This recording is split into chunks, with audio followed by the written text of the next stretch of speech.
Well, hello everybody. Hello. This is Roland and I'm Recie Myers and Roland and I are coming to you live uh, on Sunday. Yes, and good afternoon, and I am finally awake.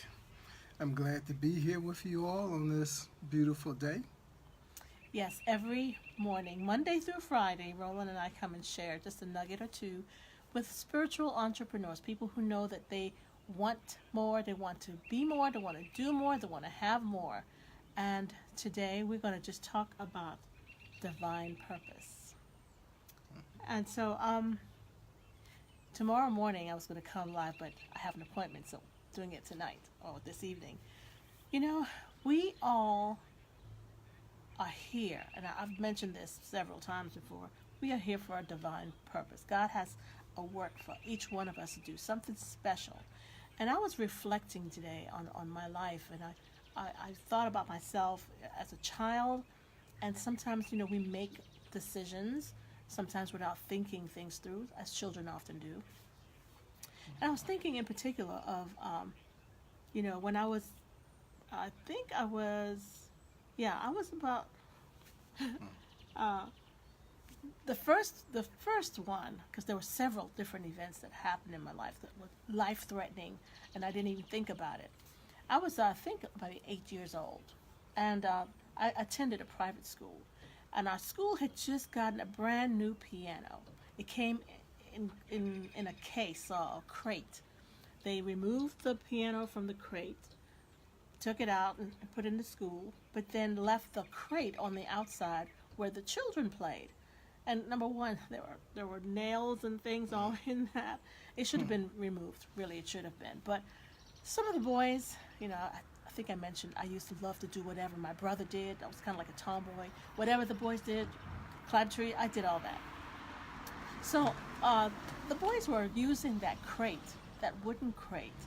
They would climb on top of the wall, jump on the crate to kind of set it up like a seesaw so that one side was down and the other side was up. So the boys would jump on the upside, and whoever was standing on the low side would go flying through the air, and they would stand and land on top of the wall. Of course, they were older, and here I was like a fourth grader. Uh, yeah, fourth grader, and I said, "Oh, I want to try it. Oh, I want to do it. I want to You do had it." to prove yourself, huh? Well, it looked so cool, like, oh man, that looks so cool. So one of the boys, I don't even know who it was, but he said, okay. Now, being older and bigger and heavier, he had more weight. So I was standing on the low end, and he jumped on the high end. And of course, I didn't just go up in the air, I went way up in the air, did like somersaults, and instead of landing on top of the wall, I landed over the wall in an elderly lady's yard. she was she happened to be outside in her yard. She had the the metal covering that covered her well.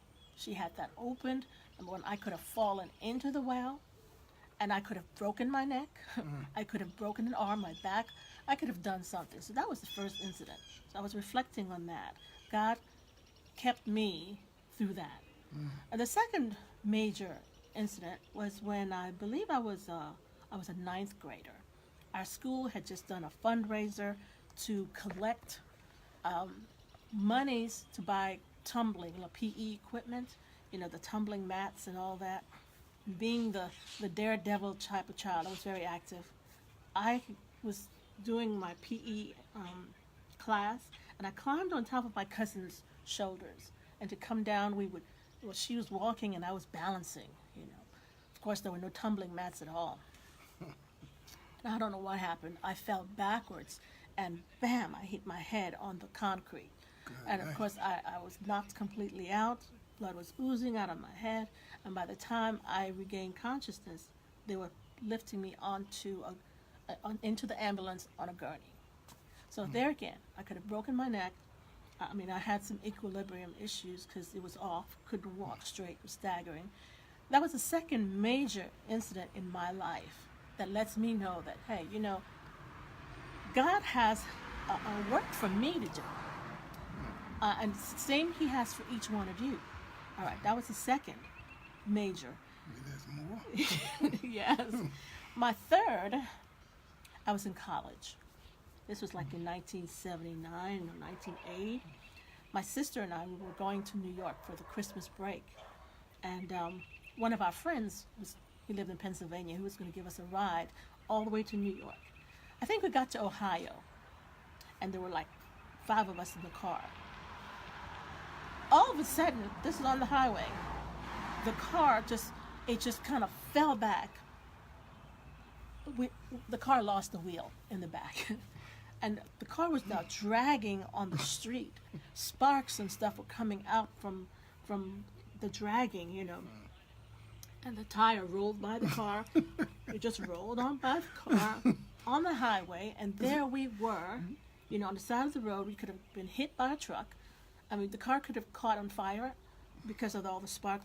You know, when I stop and I reflect all these near-death experiences, you know, lets me know, hey, you know, I'm here for a reason. And so I know that I cannot just go through life and not give God the praise. You know, He has blessed me. Now, I know, Roland, this is some stuff that has happened to me. What do you have? I mean, Well, I'm afraid it's not quite as dramatic and involved as your daredevil life. But I just remember the time that I was in the hospital a couple of years ago in Suffolk, where I had this serious throat infection. It's significant to me because I stayed in there about 6 days, and I've never been in a hospital before. And you know, I have diabetes, and my sugar levels were just all out of control. It's just whacked, and you know, before I know it, everybody seemed to be coming in, looking in our room on me. But you know, through the wisdom of the doctors and the nurses, I was able to, we were able to get everything under control. So, you know, that was a blessing. Then I'm thinking about the constant times as I go through the day, and I almost get into accidents, you know.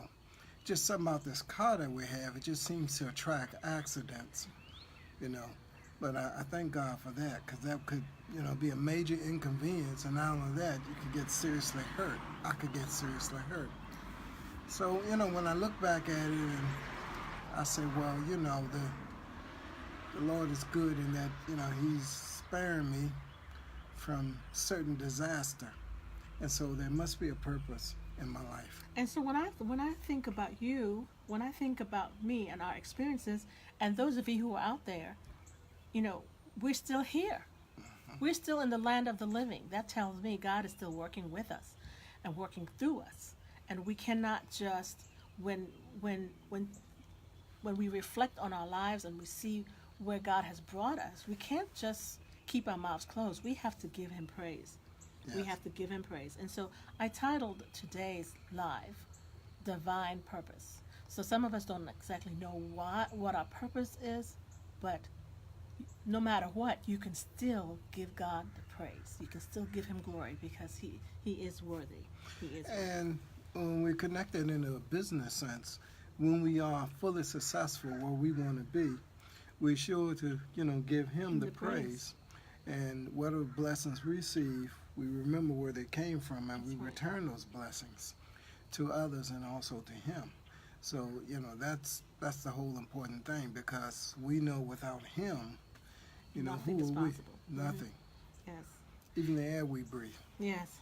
So we shared this story with you all, number one, because storytelling, it is an art.